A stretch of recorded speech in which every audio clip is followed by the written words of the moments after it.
sure which it is just yet, but I'm sure glad to be up here. On a global basis, especially in the EU, China, Australia recently, and other places, large coal users, electric utilities, and other industrial and institutional firms are being mandated to find cleaner and renewable fuels to either co-fire or totally replace coal. Otherwise, they're faced with the requirement of building new biomass power plants, which are very expensive, costing hundreds of millions of dollars, or facing stiff penalties or not being able to take advantage of incentives that are offered by certain countries and regions. Untreated wood and plant biomass is problematic. It clogs up boilers, has a very low energy value, absorbs moisture, and requires expensive storage. In a non-thermal use for coal, metallurgical coals, which are used to make steel, are very expensive, costing as much as $300 a ton, pollutant-laden, and some research that we've done recently with U.S. Steel indicates that that might be a particular market for the product that we can make. Lastly, biomass processors, companies that use plant and wood material to make other products, are looking for a feedstock that's easier to convert than untreated biomass.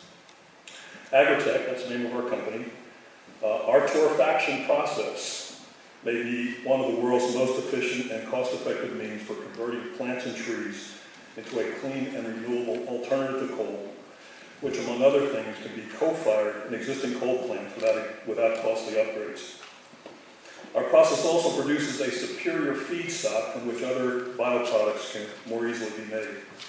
In South Carolina alone, we can create dozens, maybe hundreds of jobs as we sustainably locate several plants across the state. We can revitalize rural economies, and also as we co-locate with existing wood processing operations who are very depressed in many cases now, extend their viability and retain the jobs that are currently there. What's the market?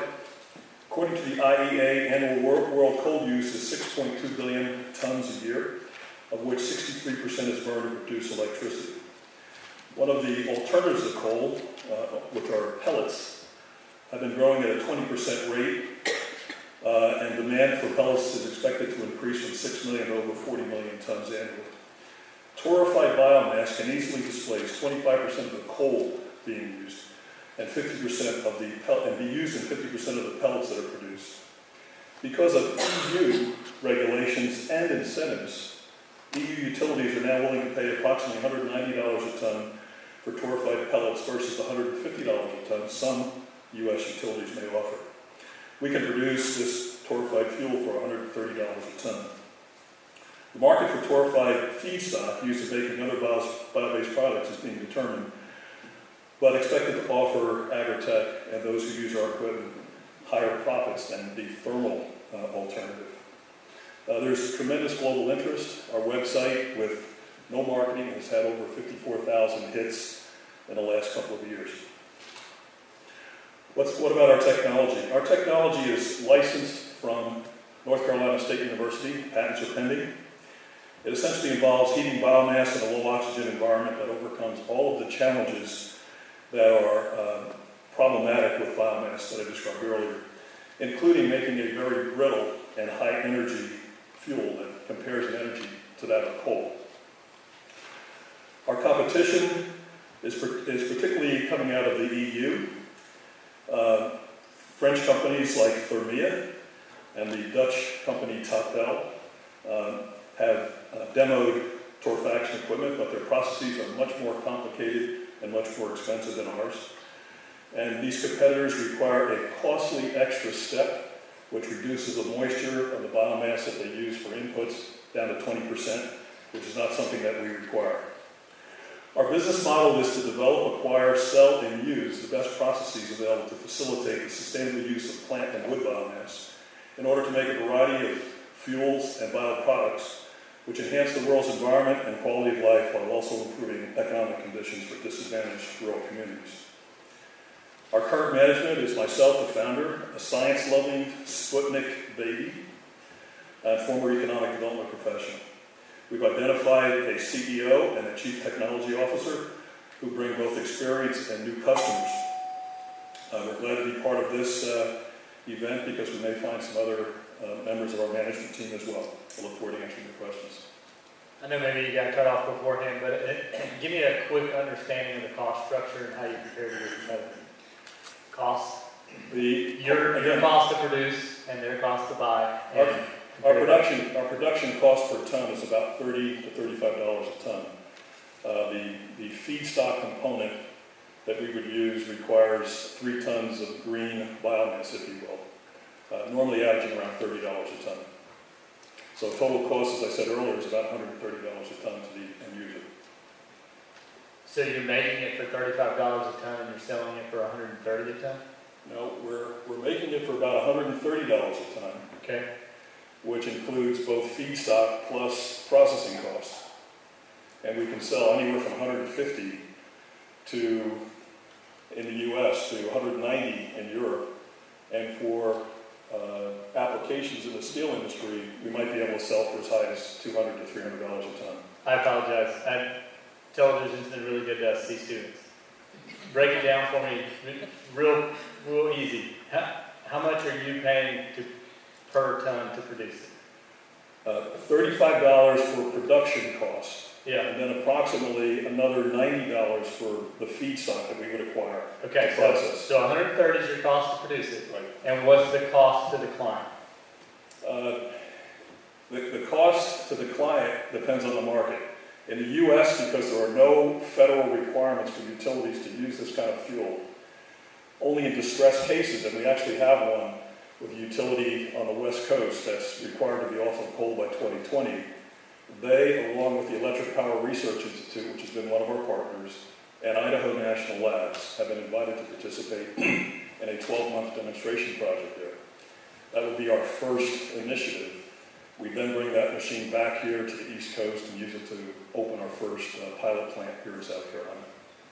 I still didn't get a number though. What do you think you'll sell it in the marketplace for? Anywhere from $150 to as much as $300 a ton, depending on the user, depending on the use. Fair enough. And compare that now to your competitors. I don't know anything about the coal industry, so you got to at least educate me on what your competitors do. Regular thermal coal might cost somewhere in the range of $80 to $100 a ton. Okay? Metallurgical coal will cost in the range of anywhere from $250 to maybe $400 a ton, depending on market conditions. So obviously we're attracted to that market, but the thermal coal, which utilities will use, is a huge market, as I described earlier.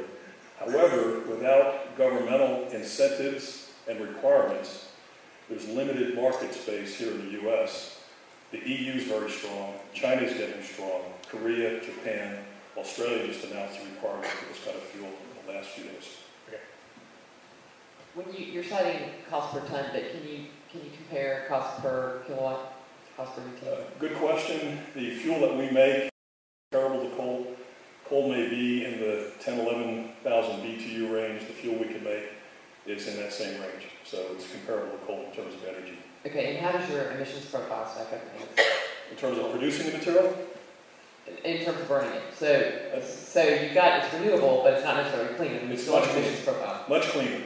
It has maybe 2 or 3% the amount of sulfur and NOx and other negative things that coal has in it. So it's a much cleaner fuel. A couple questions. First, this is very interesting and falls under renewables, which is a large focus. In South Carolina, we're probably right now, we're noted as the second cleanest state for producing energy in the country behind Maine. About 51% nuclear and the balance is coal predominantly. We import all the coal. Have you done any studies on what the actual cost savings would be or the advantage of producing your product here and burning it instead of coal versus the cost of importing it? Because you have the cost of production, but what's the cost of the logistics of importing it? For a utility, the cost would actually increase.